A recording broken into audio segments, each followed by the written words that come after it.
नमस्कार दोस्तों, आज हम बात करेंगे समाजवाद और साम्यवाद में अंतर।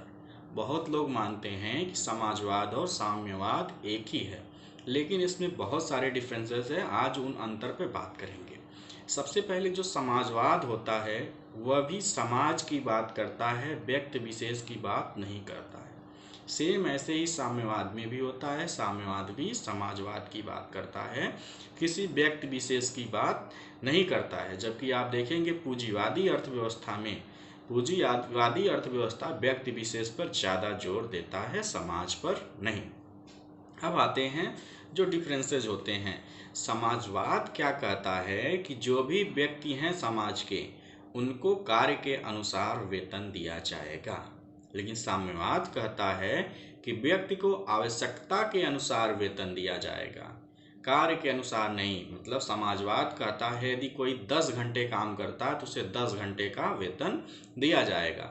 लेकिन साम्यवाद कहता है यदि कोई 10 घंटे काम करता है और 6 घंटे में ही उसकी आवश्यकता पूरी होती है तो उसे वेतन केवल 6 घंटे का दिया जाएगा, आवश्यकता अनुसार वेतन ही दिया जाएगा। ये आर्थिक समानता लाने के लिए किया जाता है।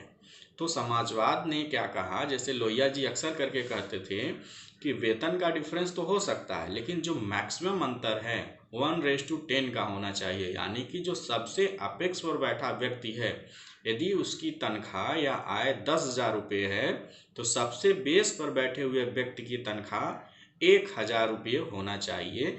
तो भी आर्थिक असमानता समाजवाद में तो आती है, लेकिन इसके कुछ फायदे भी हैं। लेकिन साम्यवाद में आर्थिक असमानता नहीं आती, क्योंकि आवश्यकता के अनुसार वेतन दिया जाता है। जबकि पूंजीवादी अर्थव्यवस्था में आप देखेंगे जो वेतन का प्रारूप है वो भी कार्य के अनुसार है और बहुत ज़्यादा अंतर रहता है। 1:10 का भूल जाइए, 1:100 का डिफरेंस भी पूंजीवादी अर्थव्यवस्था में आपको देखने के लिए मिल सकता है। थर्ड नंबर पर जो समाजवाद होता है उसमें एक्सपर्ट कार्य का अलग वेतन होता है। मतलब आप डॉक्टर हैं, आपको वेतन अलग मिलेगा। कोई वहाँ पे सिस्टर है, वार्ड बॉय है, उसका वेतन अलग मिलेगा। जबकि साम्यवाद में ऐसा नहीं होता है। यहाँ पर क्या किया गया है, यांत्रिक समानता ला दी गई है। कोई व्यक्ति किसी भी वर्ग का हो, कोई कार्य कर रहा हो, चाहे डॉक्टर हो या इंजीनियर हो, सभी को वेतन आवश्यकता अनुसार दिया जाएगा। यह आर्थिक समानता के लाने के लिए किया गया है। जबकि पूंजीवादी अर्थव्यवस्था में आप देखेंगे तो उसमें आपको बहुत अंतर मिलेगा। डॉक्टर की अलग आय होगी और कारपोरेट में जो डॉक्टर कार्य कर रहा है उसकी आय अलग होगी। उसमें जो नीचे के वर्कर होंगे जैसे वार्ड बॉय होंगे, उनके आय में बहुत ज़्यादा डिफरेंस रहेगा। जबकि समाजवादी अर्थव्यवस्था में डिफरेंस तो होता है, लेकिन 1:10 का मेंटेन रखना है, लेकिन इस समय यह फॉलो नहीं हो पा रहा है। तीसरे नंबर पे आते हैं, समाजवाद में राज्य की कल्पना की गई है, जबकि साम्यवाद में राज्य की कल्पना नहीं की गई थी। जब मार्क्सवाद आया था तो उस समय राज्य को खत्म कर देने का प्रावधान था। राज्य जैसी कोई चीज़ नहीं रहेगी। जो शासन होगा वो समूह के हाथ में होगा, समाज के हाथ में होगा। लेकिन समाजवाद मानता है कि राज्य होना चाहिए और राज्य के अनुसार सभी कार्य होने चाहिए। क्योंकि देखिए भारत इतनी ज़्यादा जनसंख्या है, इसको लोग गवर्न नहीं कर सकते। इसको गवर्न करने के लिए एक ग्रुप ऑफ पार्टी की ज़रूरत पड़ती है, उसे ही राज्य कहा गया है। लेकिन साम्यवाद में राज्य की संकल्पना नहीं थी। लेकिन जब लेनिन आते हैं, लेनिनवाद जब आया तो लेनिनवाद में कहा गया है कि इतनी बड़ी जनसंख्या को लोगों द्वारा नियंत्रित नहीं किया जा सकता, अतः एक पार्टी विशेष की जरूरत पड़ती है। तो पार्टी की संकल्पना लेनिन के बाद आया है। अब आगे बढ़ते हैं पूंजीवाद में। पूंजीवाद में भी राज्य होता है, लेकिन राज्य पूंजी के मामलों में जो पूंजीपति होते हैं ज़्यादा हस्तक्षेप नहीं करता है। दोनों का अलग अलग होता है बिहेवियर। मीन्स राज्य ज़्यादा हस्तक्षेप नहीं कर सकता पूंजीवादी मामलों में। अब नेक्स्ट जब आते हैं तो राज्य की संकल्पना नहीं होने के कारण साम्यवादी अर्थव्यवस्था में संघर्ष के चांसेस बहुत ज़्यादा बढ़ जाते हैं। साम्यवादी अर्थव्यवस्था में को स्थापित करने के लिए संघर्ष के चांसेस बहुत ज़्यादा थे। एक साम्यवादी अर्थव्यवस्था में दो वर्ग माने जाते हैं, एक शोषक वर्ग होता है, दूसरा शोषित वर्ग। शोषक वर्ग में ऐसे लोगों को रखा गया है जिनके पास उत्पादन के साधन हो, जैसे जिनके पास फैक्ट्री हो, पूंजी हो, इंस्ट्रूमेंट हो, उनको शोषक वर्ग में रखा गया है। और जो वहाँ पे कार्य करते हैं उन्हें शोषित वर्ग में रखा गया है, मजदूर वर्ग में रखा गया है। तो इन दोनों वर्गों में समानता लाने के लिए, किसी फैक्ट्री पर अधिकार करने के लिए संघर्ष होता है। चूँकि साम्यवादी लोग मानते हैं कि मजदूरों की संख्या बहुत ज़्यादा होती है, शोषित वर्ग की संख्या बहुत ज़्यादा होती है, इसलिए शोषित वर्ग संघर्ष करके आसानी से अपनी सत्ता कायम कर सकता है। लेकिन समाजवाद शांतिपूर्ण तरीके से समाजवाद लाने के लिए कहता है। इसमें यदि कोई शासक निरंकुश बन जाता है, समाजवाद के नियमों का पालन नहीं करता है, तो उसे भी हटाया जा सकता है, लेकिन शांतिपूर्ण तरीके से। जैसे लोहिया जी का आंदोलन आप लोगों ने देखा है, बीच में चला है, तो बिल्कुल समाजवाद की अवधारणा पर वो कार्य करते थे। जबकि पूंजीवादी अर्थव्यवस्था में पूंजीपतियों का आधिपत्य होता है और उन्हें राज्य का संरक्षण मिला रहता है, जिसकी वजह से राज्य उनका हमेशा सपोर्ट करता रहता है।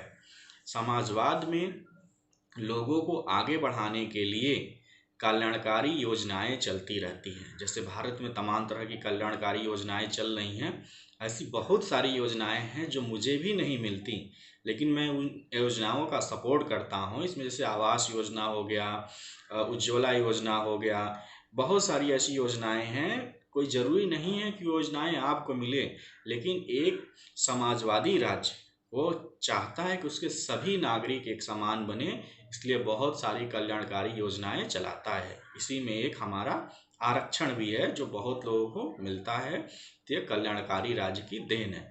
साम्यवादी अर्थव्यवस्था भी मानता है कि समाजवादी योजनाएं चलानी चाहिए, लेकिन पूंजीवादी अर्थव्यवस्था में समाजवादी योजनाओं का स्थान नहीं है। लेकिन अब कोई भी राज्य 100% पूंजीवादी नहीं रह गया है, और ना कोई राज्य 100% समाजवादी रह गया है। अतः पूंजीवादी राज्य भी कुछ न कुछ कल्याणकारी योजनाएं समाज को आगे बढ़ाने के लिए अफर्मेटिव एक्शन चलाते रहते हैं। यही साम्यवादी अर्थव्यवस्था में है और यही समाजवादी अर्थव्यवस्था में है। आप देखेंगे जो दुनिया के ज़्यादातर विकसित राज्य हैं वो कौन से हैं? समाजवादी राज्य हैं। जैसे नॉर्वे देखेंगे, स्विट्जरलैंड देखेंगे, इनका एसडीआई इंडेक्स 0.9 से एबव है। 0.9 से एबव एसडीआई इंडेक्स है, मीन्स ये मानव सूचकांक में सबसे आगे हैं, और ये सब समाजवादी राज्य हैं। और सबसे पुरानी जो अर्थव्यवस्था थी वो पूंजीवादी अर्थव्यवस्था थी, और पूंजीवादी अर्थव्यवस्था का जो जन्म होता है वो सामंतवादी अर्थव्यवस्था से होता है। सामंतवादी व्यवस्था में एक सामंत 25 से 30 मजदूर रखता था, अपने खेतों में कार्य कराता था, और उन्हें केवल खाने भर का ही देता था। वेतन उन्हें केवल खाने भर का मिलता था, जिससे उनका भरण पोषण हो सके। इसी व्यवस्था को हम सामंतवादी व्यवस्था कहते हैं। लेकिन धीरे धीरे वर्ग संघर्ष के दौरान सामंतवादी व्यवस्था से पूंजीवादी व्यवस्था में चलाया, जिसमें बहुत बड़े बड़े प्लेयर बनने लगे और बहुत सारी कंपनियां चलाने लगे। जो पूंजीवादी अर्थव्यवस्था का एक सबसे बड़ा ड्रॉबैक है मोनोपोली। मोनो कंपनियों की मोनोपोली स्थापित हो जाती है असमानता के कारण। जैसे देखिए इस समय संचार व्यवस्था में भारत में जियो की मोनोपोली स्थापित होती जा रही है। पूरे देश में जियो गवर्न करेगा, बाकी अन्य जो कंपनियां हैं वो बेरोजगार हो जाएंगी। तो बेरोजगारी के बढ़ने के चांसेस बहुत ज़्यादा पूंजीवादी अर्थव्यवस्था में होता है, क्योंकि इसमें कंपनियों के बीच कंपटीशन होता है कि कौन अच्छा प्रोडक्ट दे रहा है। लेकिन समाजवादी अर्थव्यवस्था में या समाजवादी व्यवस्था में ऐसा नहीं होता, क्योंकि सरकार सभी कंपनियों का नियंत्रण करती है, जिससे लोग बेरोजगार नहीं होते। और यही सेम है साम्यवादी अर्थव्यवस्था में। देखिए जो पूंजीवादी अर्थव्यवस्था के जनक थे वो थे एडम स्मिथ। उन्होंने वेल्थ ऑफ नेशन नामक एक पुस्तक लिखी और उसमें इन सब के बारे में बताया है। कुछ इसके और भी ड्रॉबैक हैं, जैसे पूंजीवादी अर्थव्यवस्था में 100 कंपनियां हैं और 100 कंपनियां एक ही प्रोडक्ट बना रही हैं, तो 100 कंपनियों का तो सामान बिकेगा नहीं, केवल एक कंपनी का बिकेगा, तो बाकी 99 या 2 कंपनी का बिकेगा या 3 का बिकेगा, तो बाकी जब कंपनियां हैं वो बेरोजगार हो जाती हैं।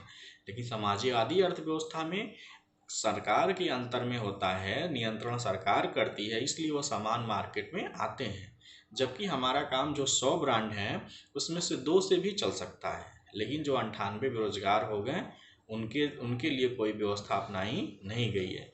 हमारे देश की जो अर्थव्यवस्था है वो मिश्रित अर्थव्यवस्था है, जिसमें समाजवादी और पूंजीवादी दोनों सिस्टम को मिला करके बनाया गया है। लेकिन अब पूंजीवादी अर्थव्यवस्था हावी हो जा रही है, जिससे हो सकता है आने वाले भविष्य में कल्याणकारी योजनाएं आपके लिए जो चल रही हैं न चलाई जाए। धन्यवाद।